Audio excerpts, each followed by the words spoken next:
ناظرین محترم، بغداد میں ایک بادشاہ حکومت کرتا تھا۔ اس کی ایک بیٹی تھی جسے اس نے بہت لاڈ پیار سے پالا تھا۔ جب وہ شہزادی جوان ہوئی تو حسین و جمیل اور بہت خوبصورت بن کر ابھری۔ پورے ملک میں اس کی خوبصورتی کے چرچے تھے۔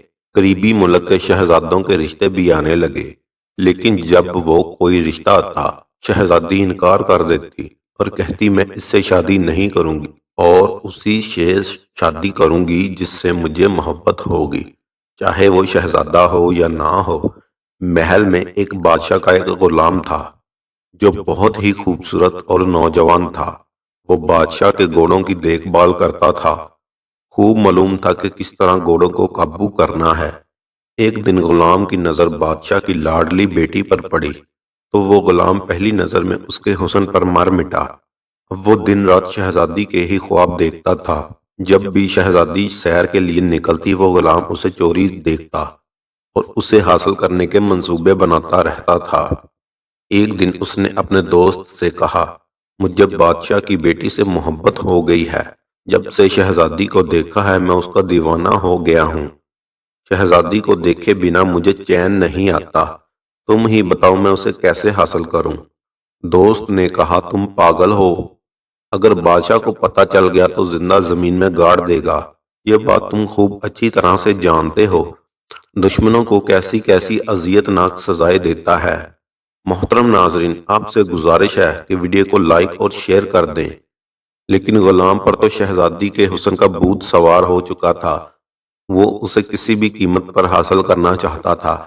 اس نے طے کر لیا، چاہے کچھ بھی ہو جائے، چاہے بادشاہ مجھے زمین میں گاڑ دے یا مجھے زندہ جلا ڈالے، میں اس کی بیٹی سے ہی شادی کر کے رہوں گا۔ ایک دن شہزادی کو گھوڑے پر سواری کا شوق ہوا۔ شہزادی گھوڑے پر بیٹھ کر جنگل میں سیر کے لیے نکلی تو شہزادی کی رہنمائی کے لیے اسی غلام کو شہزادی کے ساتھ بھیجا گیا۔ جب دونوں دور دراز گھنے جنگل میں پہنچ گئے تو اچانک گھوڑا بے قابو ہو گیا۔ شہزادی نے چیخنا چلانا شروع کر دیا۔ غلام بھاگتا ہوا گھوڑے کی جانب لپکا، لیکن اس سے پہلے وہ گھوڑے کو پکڑتا۔ بے قابو گھوڑے نے شہزادی کو زمین پر گرا دیا اور جنگل میں بھاگ گیا۔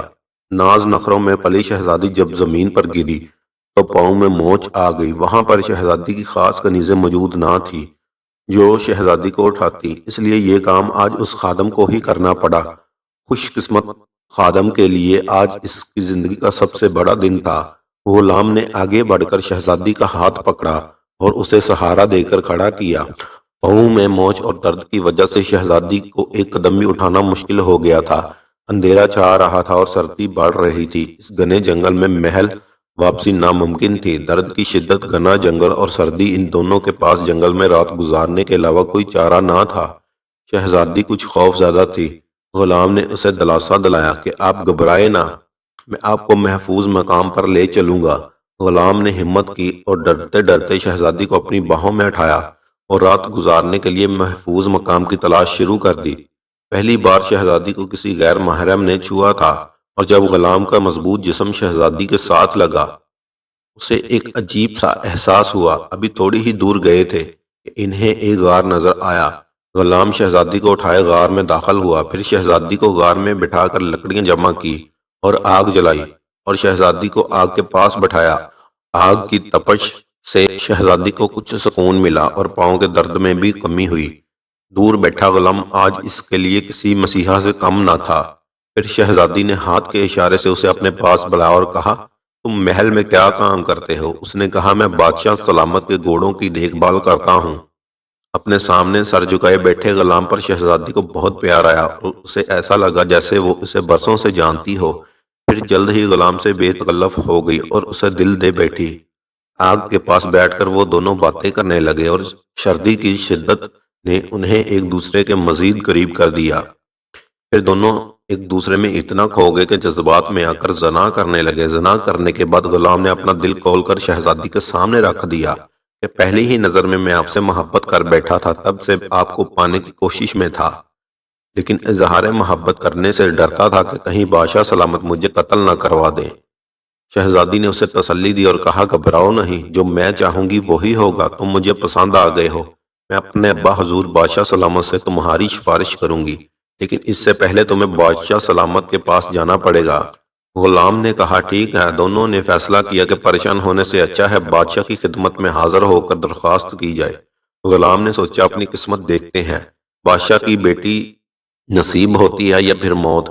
شہزادی نے کہا شادی تو میں تم سے ہی کروں گی، اس لیے تم میرے ابا حضور سے ملو۔ وہ غلام اگلی صبح شہزادی کو لے کر محل میں آ گیا اور شہزادی کو لے کر بادشاہ کی خدمت میں حاضر ہوا۔ بادشاہ نے غلام کے حاضر ہونے کی وجہ معلوم کی تو غلام نے گھبراہٹ میں سارا واقعہ سنا دیا۔ غلام نے کہا بادشاہ سلامت، رات آپ کی بیٹی میرے ساتھ جنگل میں تھی۔ بادشاہ سلامت، آپ اپنی بیٹی کا نکاح مجھ سے کر دیں، میں اس سے بہت محبت کرتا ہوں اور شہزادی بھی مجھ سے محبت کرتی ہے۔ یہ بات سن کر بادشاہ کو بہت غصہ آیا اور بادشاہ نے کہا اپنی حیثیت دیکھ اور میری حیثیت دیکھ۔ غلام کے جانے کے بعد بادشاہ نے اس بارے میں سوچنا شروع کر دیا کہ اس غلام کو کیا جواب دوں، اس نے میری بیٹی کی جان بچا کر مجھ پر احسان کیا ہے۔ بادشاہ نے شہزادی کو دربار میں بلایا اور پوچھا کیا تم بھی اس کو پسند کرتی ہو؟ شہزادی نے کہا بادشاہ سلامت، میں اس سے شادی کرنا چاہتی ہوں۔ بادشاہ سمجھ گیا کہ اس کی بیٹی کا فیصلہ اٹل ہے، وہ اپنے فیصلے سے پیچھے نہیں ہٹے گی اور اس کو ورگلانے والا یہی غلام ہے۔ بادشاہ نے سوچا میں اس کے سامنے ایک ایسی شرط رکھوں گا جس کو یہ کبھی پورا نہیں کر سکے گا۔ بادشاہ نے کہا تم میری ایک شرط پوری کرو، اس کے بعد میں اپنی بیٹی کی شادی تم سے کر دوں گا۔ اگر شرط پوری نہ ہوئی تو یاد رکھنا تمہارا سر قلم کر دوں گا۔ غلام نے کہا منظور ہے۔ بادشاہ نے کہا میری بیٹی سے شادی کے لیے تم کو 2 بوریاں زندہ بچھو کی لانی ہوگی، اگر لے آئے تو شہزادی تمہارے نکاح میں دے دوں گا، اگر نہ لا سکے تو مرنے کے لیے تیار رہنا۔ یہ شرط اس نے اس لیے رکھی تھی کہ وہ جس ملک میں رہتا تھا وہاں بچھو بہت کم ہوتے تھے۔ بادشاہ نے کہا اب جاؤ اور شرط پوری کرو۔ غلام پریشانی کے عالم میں گھر سے آیا، اس کے باپ نے اپنے بیٹے کو پریشان حال میں دیکھا۔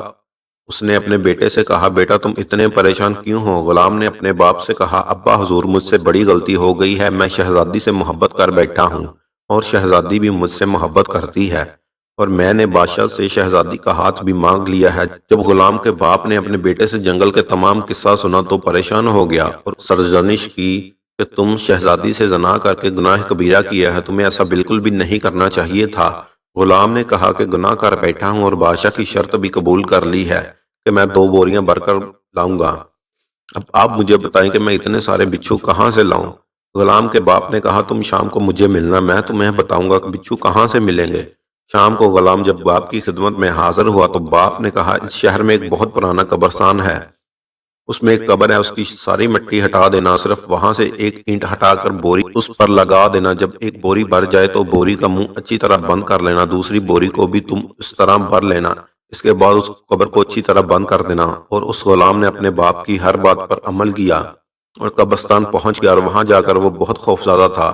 جس قبر کے بارے میں اس کے باپ نے بتایا تھا اس قبر کو ایسے ہی کھودا جس طرح اس کے باپ نے بتایا تھا، اور پھر جب اس نے قبر سے بچھو کی 2 بوریاں بھر لی تو پھر ان کو لے کر بادشاہ کی خدمت میں حاضر ہوا۔ بادشاہ بچھو سے بھری بوریاں دیکھ کر بہت حیران پریشان ہو گیا اور غلام سے پوچھا تم یہ بچھو کی بوریاں کہاں سے بھر کر لائے ہو؟ غلام نے سارا قصہ سنا دیا۔